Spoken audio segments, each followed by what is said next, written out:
Okay, तो कल क्या पढ़ा जा रहा था? ओम्स लॉ पढ़ा जा रहा था ना। ओम्स लॉ, ओम्स लॉ में हमने बताया था आपको कि कोई कंडक्टर है जिसकी भौतिक अवस्था अपरिवर्तित रहे, ठीक है, तो उसके चालक पर, उस चालक में बहने वाली धारा उस चालक पर लगाया गया विभवांतर, चालक के सिरों पर लगाया गया विभवांतर के समानुपाती होती है। कहने का मतलब आपको बताए थे I प्रोपोर्शनल टू V होता है, या I इज इक्वल टू, यहाँ से I इसको हटाएंगे अनुक्रमानुपाती नियतांक को, तो कांस्टेंट और V हो गया। के क्या है? कांस्टेंट है। के बराबर कांस्टेंट। कांस्टेंट को चाहे 1 में करो चाहे मल्टीप्लाई में करो, वो कांस्टेंट ही आएगा। तो इसको ऐसे लिख सकते हो, जो आपकी आदत पड़ी हुई है, V I is equal to V upon I is equal to K लिख सकते हैं, या 1/k लिखोगे तब भी कांस्टेंट ही आता है, इसका कोई फर्क नहीं होता है, मतलब ये कांस्टेंट ही होता है। तो यहाँ से ऐसे लिख लें V by I is equal to constant, और यही कांस्टेंट आपका रेजिस्टेंस के बराबर होगा। यही था ओम्स लॉ, कल मैंने इसको बताया था आपको, ठीक है। अब बच्चा आती है लिमिटेशन क्या है, ओम्स लॉ की लिमिटेशन क्या है, ये तो सब कोई जानता है। अब आपको जानना है ओम्स लॉ की लिमिटेशन क्या है। इतना नोट करिए, अगर आपसे कहे कि ओम्स लॉ को प्रूव करिए, ओम्स लॉ को प्रूव करिए कि जो आपकी आई है ये डिपेंड कर रही है वी पे, यानी वोल्टेज के प्रोपोर्शनल है, तो आप वी और आई में ग्राफ प्लॉट कर दीजिए, वी और आई में ग्राफ प्लॉट कर दीजिए। तो होगा क्या कि वोल्टेज को जैसे जैसे आप बढ़ाते जाते हो, करंट भी वैसे वैसे बढ़ती जाती है। तो वोल्टेज और करंट में अगर ग्राफ प्लॉट किया जाता है और इनमें अगर स्ट्रेट लाइन आती है, स्ट्रेट लाइन आती है, तो कहा जाता है कि ये ओम्स लॉ को, मतलब ओम्स लॉ यानी V और I का जो रेशियो होता है वो कांस्टेंट के बराबर होता है। और एक बात याद रखिए, इस रेखा, जो सीधी रेखा आई है, अगर हम इसका स्लोप निकालें, इसका स्लोप निकालेंगे, वही हमारा क्या होगा? रेजिस्टेंस के बराबर होगा। जैसे यहाँ की बात कर लें, यहाँ की बात कर लें, यहाँ परपेंडिकुलर डाल दीजिए, यहाँ डाल दीजिए, तो स्लोप निकालते हो, तो स्लोप निकालेंगे तो V बाई आई बराबर क्या हो जाएगा? R ही तो होगा, ठीक। इससे ये प्रूफ होता है, आप बोलेंगे कि अगर वोल्टेज और करंट के बीच में एक ग्राफ प्लॉट किया जाए, तो ग्राफ प्लॉट करने पर अगर उनका ग्राफ एक सीधी रेखा आता है, तो इससे ये प्रूफ होता है कि बहने वाली धारा वोल्टेज पर निर्भर करती है, या इन दोनों का रेशियो एक कांस्टेंट के बराबर होता है, ठीक है, नोट करिए। अब देखिए, आता है limitation of Ohm's law, limitation of Ohm's law, या इसी को बोलते हैं ओम के नियम की सीमाएं। याद रखना बच्चा, पूछा बहुत जाता है, ओम के नियम की सीमाएं, ठीक है। पहली बात, पहला पॉइंट ये होता है कि ओम्स लॉ तभी अप्लाई होगा जब उस कंडक्टर, यानी जिस कंडक्टर पे ओम्स लॉ अप्लाई होगा, उसकी फिजिकल कंडीशन क्या होनी चाहिए? स्थिर होनी चाहिए, यानी ताप, दाब, ये क्या होना चाहिए? कांस्टेंट होना चाहिए, यानी स्थिर होना चाहिए, पहली। दूसरी, दूसरा पॉइंट ये है कि केवल ओम्स लॉ जो है, ओम्स लॉ, ये डीसी पर ही कार्य करता है। किस पे कार्य करता है? डीसी पर कार्य करता है।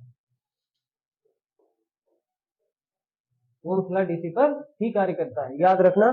बहुत सारे आपको क्वेश्चन मिलते हैं तो वहां कंफ्यूज करने के लिए देगा एसी और डीसी दोनों पे यूज किए जाते हैं, लेकिन ये आप याद रखिएगा केवल डीसी पे यूज होते हैं, एसी पे ओम्स लॉ फॉलो नहीं करता है। नहीं तो ट्रांसफार्मर क्या डीसी पर भी काम करता है, क्योंकि आप बताए ना कि सर अगर वोल्टेज बढ़ता है तो धारा भी बढ़ेगी, इसका मतलब क्या हुआ? वोल्टेज बढ़ रहा है तो धारा भी बढ़ रही है। लेकिन ट्रांसफार्मर में क्या होता है? वोल्टेज अगर बढ़ता है तो धारा घटती है, वहां ओम्स लॉ फॉलो नहीं करता। That means Ohm's law AC पे काम नहीं करता है, डीसी पे काम करता है। बात क्लियर हो गई, ठीक, इतना नोट करिए। जैसे कहा जाए कि कोई कंडक्टर है जिस पर ओम्स लॉ लगाया गया है, तो आपको ऐसे ग्राफ दे दे, इस तरीके से एक दे दिया, मान लो ए है, ठीक है, फिर इस तरीके से दे दिया, ये मान लो बी है, ऐसे ले रहा, वोल्टेज है करंट है, वोल्टेज है करंट है, ठीक है बच्चा। फिर तीसरा दे दिया ऐसे, ये सी है, ठीक है, ये वोल्टेज है ये करंट है, और ये मान लो सी ऑप्शन, ठीक है। चौथा ऑप्शन आपके पास कुछ ऐसे दे दिया, ठीक, ये वोल्टेज है, ये करंट है, ये डी ऑप्शन है। कह रहा है कि एक परिपथ है जिस पर ओम्स लॉ लगाया गया है, तो ओम्स लॉ के नियम को कौन सा फिगर प्रदर्शित कर रहा है, या कौन सा फिगर ओम्स लॉ को सेटिस्फाई करता है। तो आपसे अगर पूछा जाएगा तो आप क्या कौन सा जवाब देंगे, बोलो भाई, डी ना, डी, ठीक, डी, यानी ओम्स लॉ को यही फॉलो करेगा, क्योंकि आप पीछे पढ़ के आ रहे हो कि वोल्टेज और करंट का जो रेशियो होता है वो हमेशा कांस्टेंट होता है, और उनके बीच में अगर ग्राफ प्लॉट किया जाए तो एक सीधी रेखा आती है। तो यहां से भी आपको इस तरीके से भी क्वेश्चन पूछे जा सकते हैं, ओम्स लॉ से रिलेटेड है, नोट कर लीजिए। अब देखो बच्चा, छोटी छोटी टर्मिनोलॉजी है, ठीक है, जिनको आपको पढ़ने हैं, जैसे पावर हो गया, ठीक है, एनर्जी हो गई, जैसे मैं इसको पढ़ा रहा हूं ऐसे ही पढ़िएगा, एनर्जी हो गई, हीट हो गई, तीनों एक दूसरे से रिलेटेड है, इसलिए मैं आपको एक साथ करके पढ़ा रहा हूं, ठीक है। होगा क्या, देखिए, कार्य करने की क्षमता को पावर कहते हैं, ठीक है, कार्य करने की जो दर होती है उसे एनर्जी कहते हैं, ठीक है। अब आप इसमें जानते हैं, देखिए, अगर आप डेफिनेशन लिखना चाहें तो लिख सकते हैं, कार्य करने की क्षमता को, करने की क्षमता को शक्ति कहते हैं, ठीक है। यहां लिखेंगे, कार्य करने की दर को ऊर्जा कहते हैं। अभी बीच को छोड़े रखें, ठीक है। अब देखिए, अगली बात करें तो हम यहाँ पावर की बात कर रहे हैं, तो हम इलेक्ट्रिकल पढ़ रहे हैं, ठीक है। मैकेनिकल रहते तो मैकेनिकल की पावर अलग होती, इलेक्ट्रिकल की पावर अलग होती है। तो P बराबर V इंटू आई होता है, ठीक है, P बराबर V इंटू आई होता है यहां से, ठीक है। तो V का मात्रक क्या है, वोल्ट, धारा का मात्रक क्या है, एम्पियर, ठीक है। तो एक वोल्ट एम्पियर बराबर, एक वोल्ट एम्पियर बराबर क्या होता है भैया, एक वाट होता है, क्या होता है, एक वाट होता है, ठीक है। अब यहाँ आए तो जो कार्य करने की दर है, यानी इसको ऊर्जा को रिप्रेजेंट करें तो V इंटू आई इंटू टी, समय लग गया, तो इसको देखिए, यहां से देखिए, एक वोल्ट एम्पियर इंटू सेकेंड, एक वोल्ट एम्पियर सेकंड बराबर एक जूल होता है, क्या होता है, एक जूल होता है। या इसी को और पूछेगा आपसे, तो वी आई की जगह पे अभी ने क्या, आपने क्या बोला, वोल्ट एम्पियर है, जिसको आपने क्या कहा, वाट कहा, तो इसकी जगह पे क्या लिख सकते हो, एक वाट सेकंड बराबर, एक वाट सेकंड बराबर एक जूल होता है, ये भी याद रखिएगा, ठीक है। ये आपसे पूछे कोई कि सर जी एसआई यूनिट एनर्जी की क्या है, विद्युत ऊर्जा की एसआई यूनिट क्या है, तो आप बताओगे जूल है, क्या है, जूल है। अभी आपसे पूछ ले कॉमर्शियल यूनिट विद्युत ऊर्जा की क्या है, कॉमर्शियल यूनिट, तो आप बताएंगे क्या है, किलोवाट घंटा है, ठीक है, किलोवाट घंटा है, ठीक। अब यहीं से देखो, एक किलोवाट घंटा बराबर कितने जूल के होगा, तो एक किलोवाट घंटा, इसको वाट घंटा को कन्वर्ट करो, तो एक किलोवाट बराबर 1000 वाट, और एक घंटे को सेकंड में कन्वर्ट करना तो 60 गुणे 60 हो गया, यानी 6 छक्का 36, और कितना हो जाएगा, 36 गुणे 10 की घाते 5 जूल आएगा, या इसी को लिखा जाता है 3.6 गुणे 10 की घाते जूल हो गया, ठीक। इतनी बातें हुई। अब देखिए, हीट की बात कर लें तो आप कहते हो कि एक कैलोरी बराबर 4.18 जूल होता है, या इसी को आप लिखते हो 4.2 जूल होता है। तो हम क्या करें, हमारे पास एनर्जी है, हमको हीट में कन्वर्ट करना है, तो हीट में कन्वर्ट करने के लिए तो इसको क्या करें, जूल नियतांक से भाग दे दें, यह बराबर क्या मिल जाएगा, V इंटू आई इंटू टी अपान जे, यानी V इंटू आई इंटू टी अपान 4.2, मात्रक क्या होगा इसका, कैलोरी। इतना नोट करिए, फिर आगे बताते हैं।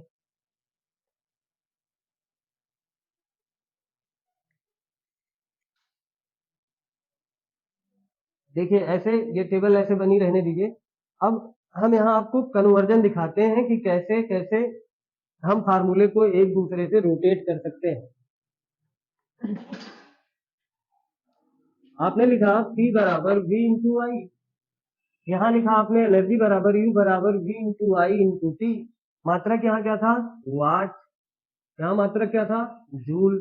फिर यहाँ आपने H बराबर लिखा V इंटू आई इंटू टी अपान 4.2 मात्रा क्या, कैलोरी। मात्रा क्या हो गया, कैलोरी। अब देखिए according to Ohm's law, according to Ohm's law, अभी आपने कहा सर बी बराबर क्या होता है, आई इंटू आर होता है। वैल्यू पुटअप करो बी की जगह पे, तो पी बराबर क्या मिल जाएगा, आई स्क्वायर आर। ये भी क्या होगा, वाट में। ठीक है, इसी तरीके एनर्जी में आ जाओ, तो बी की जगह रखना है तो आई स्क्वायर आर इंटू टी हो जाएगा। इसी तरीके यस में आओ, बी की वैल्यू रख रहे हो तो आई square are into T upon 4.2 क्या, कैलोरी। ठीक है, अब देखो बच्चा, आई बराबर क्या होता है, वी बाई आर होता है। ठीक है, अब ये वैल्यू उठा के यहाँ फिर से रखिए, तो पी बराबर आपको क्या मिल जाएगा, बी स्क्वायर बाई आर, मात्रा क्या, वाट। यहाँ यू में आओ, एनर्जी में आइए, तो क्या मिल जाएगा, B square by R into T. यहाँ हीट में आ जाए, क्या मिल जाएगा, B square by R into T upon 4.2। ये सारे नियम जूल के उष्मा नियम पर कार्य करते हैं। अगर किन्हीं दो क्वांटिटियों को कांस्टेंट करिए, तीसरे का आप तीसरे रास्ते आप उसका बेस बना सकते हो। जैसे अगर हम बी और टी को कांस्टेंट करें तो यहाँ आई हो गया, या आई और टी को कांस्टेंट करें तो वी हो गया। सबसे ज्यादा उष्मा के फार्मूले में आपका यही फार्मूला यूज होता है, चाहे वो आपकी बिल्डिंग हो, चाहे उष्मा भट्टियां फर्नेस जो होती है, वहां सारी की सारी चीजें यहीं से कन्वर्ट की जाती है। ठीक है, ये सारी चीजें क्लियर हो गई, मात्रक क्लियर हो गए। यानी पावर का मात्रक वाट होगा, एक वोल्ट एक इंटू एम्पियर बराबर एक वाट होता है। एनर्जी की बात करें तो एक वोल्ट एम्पियर सेकंड बराबर एक जूल होता है, या वाट गुणे सेकंड बराबर एक जूल होता है। ठीक है, इसका एसआई यूनिट आपको बताया क्या, जूल होती है। कॉमर्शियल यूनिट की बात करेंगे तो क्या, किलोवाट घंटा होता है। हीट के बारे में आपको बताया, तो हीट की जो यूनिट होती है क्या होती है, कैलोरी होती है।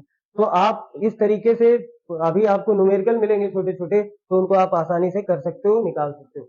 ठीक है, नोट कर लीजिए।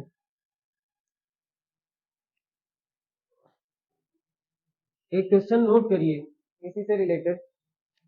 क्वेश्चन है, a 100 watt bulb, a 100 watt bulb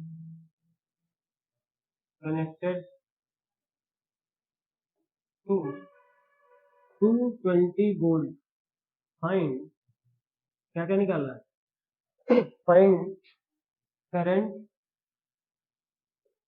through the lamp, through the lamp. दूसरा, फाइंड हीट। तीसरा, and also find the resistance of bulb.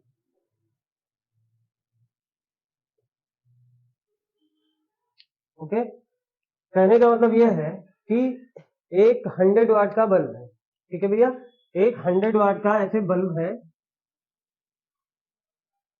ये 100 वाट का बल्ब है, जिसको आपने 220 वोल्ट की सप्लाई से जोड़ दिया है। ये 100 वाट का बल्ब, ये 100 वाट का बल्ब है जिसे आपने 220 वोल्ट की सप्लाई से जोड़ दिया है। 220 वोल्ट की सप्लाई से जोड़ने के बाद आपसे पूछ रहा है कि जरा बताइए कि इस लैंप से कितनी करंट फ्लो हो रही है, पहला क्वेश्चन। दूसरा क्वेश्चन कह रहा है इसके द्वारा कितनी उष्मा उत्पन्न हो रही है, वो निकालिए। तीसरा क्वेश्चन आपसे पूछ रहा है कि इस बल्ब का रेजिस्टेंस कितना होगा। इसी तरीके से छोटे छोटे क्वेश्चन करके आपके यहाँ TG2 में आते हैं, बहुतेरे क्वेश्चन आते हैं। तो कैसे करेंगे, अभी अभी सिंपल सा आधार बता के आया हूँ, सबको एक दूसरे से रिलेट करके बताया हूँ कि P बराबर होता है V इंटू आई के। P बराबर क्या होता है, V इंटू आई के। तो P की वैल्यू कितनी है, 100 वाट। वोल्टेज की वैल्यू कितनी है, 220 वोल्ट। आई की वैल्यू निकालनी है, तो आई इज इक्वल टू निकालोगे तो 100 वाट बटे 220, इसको सॉल्व आउट करिए, भैया कितना आएगा, 2×5 = 10, 2×1 = 2, यानी कि 5/11। इसको काटेंगे तो 11×4 = 44, ये 11×4 = 44, और उसके बाद में 6 बचा ना, तो 11×4 = 44, 11×5 = 55, लगभग ये आएगा आपका आई बराबर 0.45 एम्पियर। आगे जो भी बढ़ेगा कर लीजिएगा, इतना करंट फ्लो होगी इस लैंप से। पहला आंसर हमको मिल गया। अब दूसरा क्या निकालना है, दूसरा हमको निकालना है कि इसके द्वारा कितनी उष्मा पैदा हो रही है। तो उष्मा पैदा हो रही है तो कितने समय में पैदा हो रही है, तो यहाँ आप क्वेश्चन में थोड़ा सा ले लीजिए, find the heat in 10 second. 10 second में कितनी हीट उत्पन्न होगी। तो कुछ नहीं करना, आप जानते हो एच बराबर क्या हो गया, V इंटू आई इंटू टी अपान क्या 4.2। वोल्टेज की वैल्यू 220, आई की वैल्यू कितनी है भैया 0.45, टी की वैल्यू 10 सेकेंड अपान 4.2 से भाग दीजिएगा, जो मिलेगा वो क्या हो जाएगा कैलोरी। अब इनको सॉल्व कर लीजिएगा। अगला बोल रहा है क्या, तीसरा नंबर पे क्या बोला, ये पहला ये दूसरा और तीसरे पे कह रहा है कि रेजिस्टेंस कितना होगा बल्ब का। तो पीछे पढ़ के आओ, P equal to V square by R. ध्यान रहे हमको वोल्टेज मालूम है, पावर मालूम है, ठीक है, हमको रेजिस्टेंस निकालना है। तो सिंपल सा करिए, कितना हो जाएगा, इसकी वैल्यू 100, वी की वैल्यू कितनी 220 का स्क्वायर बटे क्या आर, तो आर बराबर निकालेंगे तो 220 गुणे 220 बटे क्या 100, तो एक खत्म एक खत्म एक खत्म एक खत्म 22.484 ओम, यानी बल्ब का रेजिस्टेंस कितना आया 484 ओम। करंट की वैल्यू कितनी आई 0.45 एम्पियर। और हीट की वैल्यू ये आप सॉल्व कर लीजिएगा, जो भी आएगा वो आपकी हीट हो जाएगी, नोट कर लीजिए। इसी तरीके से आपके यहाँ कम से कम 4 से 5 6 क्वेश्चन आपको मिलेंगे, बहुत आराम से छोटे छोटे न्यूमेरिकल मिलते हैं TG2 में।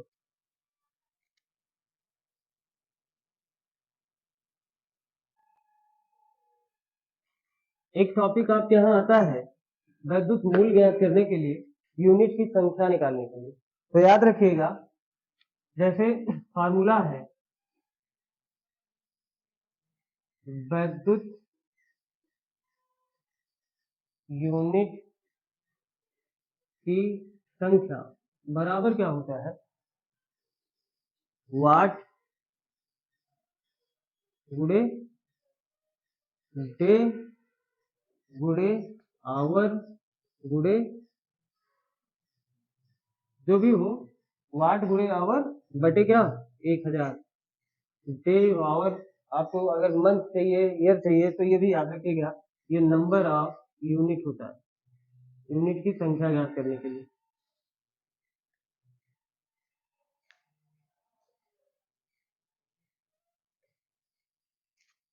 ये दिन भी हो सकता है, महीना भी हो सकता है, साल भी हो सकता है, जिसके अनुसार रहेगा उस अनुसार आप उसको क्वेश्चन को कन्वर्ट करते रहेंगे।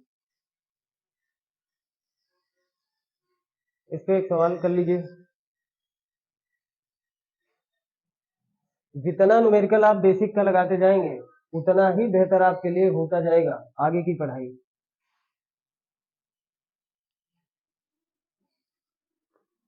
हटा दिया जाए, जैसे कहा जाए कि कोई घर है, एक घर है, ठीक है, इस पे न्यूमेरिकल देख लीजिए। एक घर है जिसके यहाँ 60 वाट के 5 पंखे प्रतिदिन 5 घंटे चलते हैं। 5 पंखे प्रतिदिन 5 घंटे चलते हैं, ठीक है। ध्यान से सुनिए, एक घर है जिसमें 60 वाट के 5 पंखे प्रतिदिन 5 घंटे चलते हैं। 10 बल्ब हैं जो कि 20 वाट के हैं, प्रतिदिन 10 घंटे जलते हैं, ठीक है, per day 10 our per day, ठीक है, ये हो गया। फिर आपसे कहा जाए कि एक हीटर है जो कि 1 किलोवाट का है, पर डे ये 2 आवर पर डे चलता है, ठीक है। इसी में मैं सिंपल भी दिखा दूंगा आपको और जो वेरिएशन टाइप के होते हैं उनको भी दिखाऊंगा। तो कह रहा है कि एक महीने का विद्युत बिल ज्ञात करें, जबकि प्रति यूनिट विद्युत मूल्य 5 रुपया है, 5 रुपया है। करिए भाई।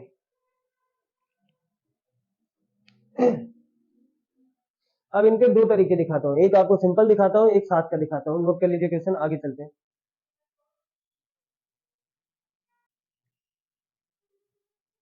अब इसको करने का तरीका देखो बच्चा, या तो हम पंखे की अलग यूनिट निकाल लें, पंखे की अलग यूनिट निकालें, बल्ब की अलग यूनिट निकालें और हीटर की अलग यूनिट निकालें। सभी यूनिटों को क्या करें जोड़ दें, जोड़ने के बाद जितनी यूनिट आती है उनको हम 5 रुपया प्रति यूनिट से क्या करें गुणा कर दें, हमको टोटल का टोटल पैसा मालूम चल जाएगा। या फिर हम एक साथ निकालें, तो पहले सिंपल वाला समझिए कैसे निकालोगे। पंखे के द्वारा चली यूनिट, यहाँ ऐसे लिख लीजिए, पंखे के द्वारा उपयोग की गई यूनिटों की संख्या, उपयोग की गई यूनिटों की संख्या। देखो बच्चा, 5 पंखे थे, प्रति पंखा 60 वाट का था, प्रतिदिन कितने घंटे चलता था? 5 घंटे। 5 घंटे चलता था, और कितने दिन का निकालना है? 1 महीने का। बटे क्या कर दीजिए? 1000। ये क्या निकल के आएगी? यूनिट की संख्या। अब देखिए, एक एक एक एक, 5 दूना 10, 2 3 6, तो 3 त्रिका 9, बचे 45। 9 बचे 45। 45 यूनिट इसकी आ गई। अब आगे देखो, अब यहीं पे बल्ब के यूनिटों की संख्या देख लीजिए, बल्ब के यूनिटों की संख्या निकालेंगे तो क्या मिलेगा? कितने बल्ब थे भैया? 10। 10 बल्ब 20 वाट के, कितने घंटे चल रहे हैं? 8 घंटे। कितना दिन? 30 दिन। बटे कितना? 1000। ये खत्म, ये खत्म, ये खत्म, ये खत्म। तो 8 3 24 दूना 48। कितनी यूनिट आ गई? 48 यूनिट आ गई। अब बात करें हीटर के यूनिटों की संख्या, हीटर के यूनिटों की संख्या संख्या निकालेंगे तो कितना है? 1 किलोवाट का हीटर है, यानी 1000 का हीटर है। प्रतिदिन कितने चल रहा है? 2 घंटे चल रहा है। कितना दिन? 30 दिन। बटे 1000। ये खत्म हो गया, ये खत्म हो गया, कितना आया? 60 यूनिट आ गया। कितना आया? 60 यूनिट आ गया। अब टोटल यूनिट निकाल लो, टोटल यूनिट निकाल लें। टोटल यूनिट निकालेंगे, कितना मिल जाएगा? जोड़ो, पंखे वाली 45, इसकी बल्ब वाली 48, और प्लस कितनी? 60। कितना हो गया? 8 5 13, 6 4 10, 4 14, 1 15, 153 यूनिट हो गई। अब एक यूनिट का मूल्य कितना है? यहां से देखिए, एक यूनिट का मूल्य, एक यूनिट का मूल्य है कितना? 5 रुपए। तो 1300, 153 यूनिट का मूल्य कितना होगा? तो करेंगे क्या? 153 गुणे 5, 5 3 15, 55 25, 25 1 26, 5 1 5 2 7, यानी 765 रुपए का बिल आपका आएगा। ठीक है, यानी एक घर में इतने चीजों को आप यूज करते हो तो कितना मूल्य आएगा? 765 रुपए की विद्युत मूल्य आएगा। इनको नोट कर लीजिए, जिनको नोट करना है।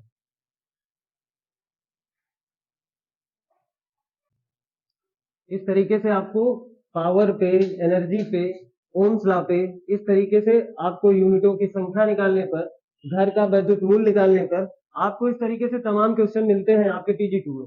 तो आप यहाँ से जितना नंबर आप क्वेश्चन आप अटेम्प्ट करेंगे, आपके लिए उतना ही बेनिफिट ये होगा। अब एक टॉपिक है टेम्परेचर कोफिशिएंट, एक टॉपिक है टेम्परेचर कोफिशिएंट।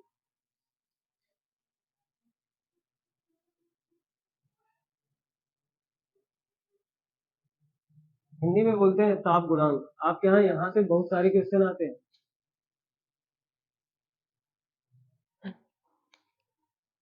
इसको पढ़ाने से पहले आपको ये नॉलेज होना चाहिए कि किस मटेरियल का अगर हम टेम्परेचर बढ़ा रहे हैं तो रेजिस्टेंस बढ़ता है, किसका घटा रहे हैं तो घटता है, मतलब क्या होता है। यानी कहने का मतलब, इस टॉपिक को पढ़ने से पहले हमें पढ़ना होगा effect of temperature on the material, पदार्थों पर ताप का प्रभाव। बहुत बहुत बहुत इंपॉर्टेंट टॉपिक है दोनों, पदार्थों पर ताप का प्रभाव।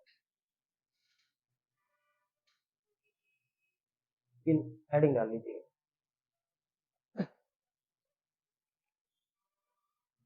अगर हम इधर रजिस्टिविटी ले लें और इधर हम टेम्परेचर ले लें, अगर हम इधर रजिस्टिविटी ले लें, इधर आपका हम टेम्परेचर ले लें, तो अगर हम कंडक्टर की बात करते हैं तो कंडक्टर का जैसे जैसे टेम्परेचर आप बढ़ाते जाते हो, उनकी रजिस्टिविटी वैसे वैसे बढ़ती जाती है।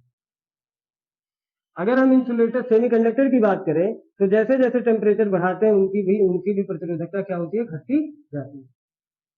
अगर हम बात करें इंसुलेटर की, तो ये बहुत समय तक ऐसे कांस्टेंट रहेगी, अंततः ये भी क्या होती है? घटती ही है। ठीक है, तो याद रखेंगे कि अगर चालक का ताप बढ़ाते हैं तो उनकी प्रतिरोधकता बढ़ती है, अर्धचालक का ताप बढ़ाते हैं तो उनकी प्रतिरोधकता घटती है। इंसुलेटर के जब जब ताप बढ़ाते हैं तो कुछ हद तक वो कांस्टेंट होती है, अंततः बात करेंगे वो भी घटती है।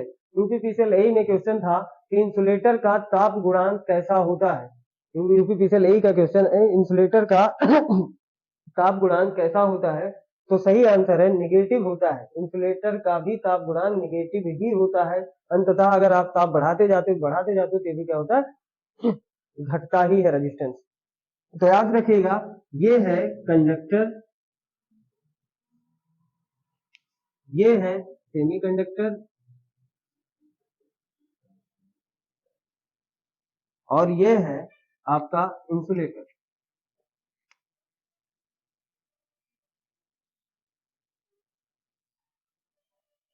आपको एक बेहतरीन टेबल देने चल रहे हैं, ध्यान से सुनिएगा, हमेशा याद रखिएगा, इससे बाहर का क्वेश्चन आपको नहीं मिलेगा। मिटा दिया जाए। देखो बच्चा, एक छोटी सी टेबल तैयार करो, कैसे बनेगी ये देखिए।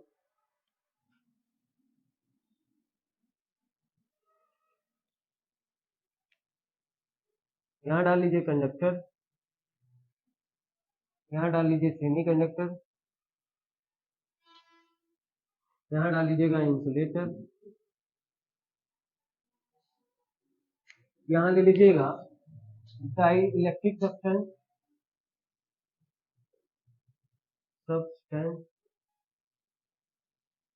ठीक है, छोटा पड़ रहा भाई।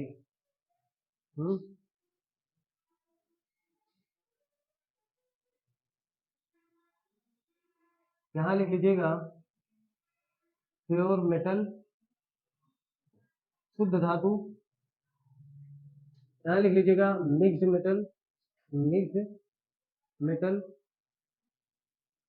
मिश्रित धातु में।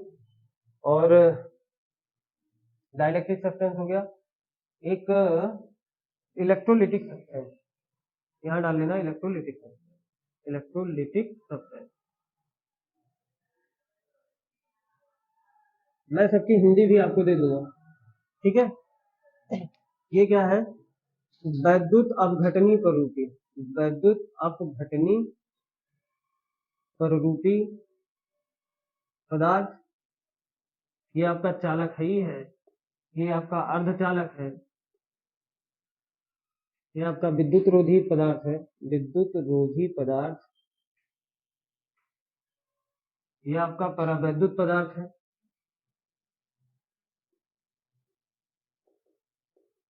ये आपका शुद्ध धातु है, ये आपकी मिश्रित धातु। अब ध्यान से सुनो बच्चा,